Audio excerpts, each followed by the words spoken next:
A ruler measures lengths, but an angle, turns need their own ruler, the protractor.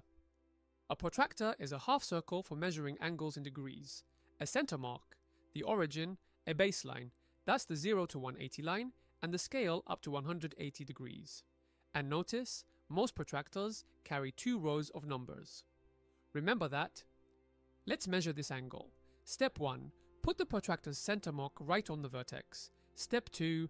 Turn it so the baseline lies along one ray, the half disc covering the angle. Step 3. See where the other ray crosses the scale. Right there. Too short to reach? Just extend the ray. The angle doesn't change.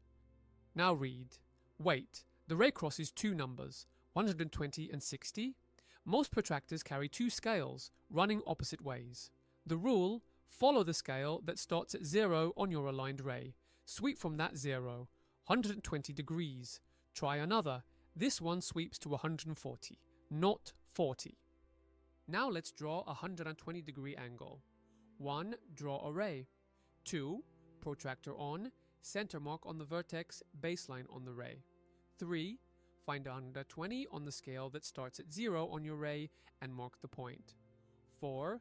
Draw a ray from the vertex through your mark, a 120 degree angle. Let's remember, center mark on the vertex, baseline on a ray, find the crossing, and read the scale that starts at 0 on your ray. And angle B from our dual, measured 45 degrees, exactly.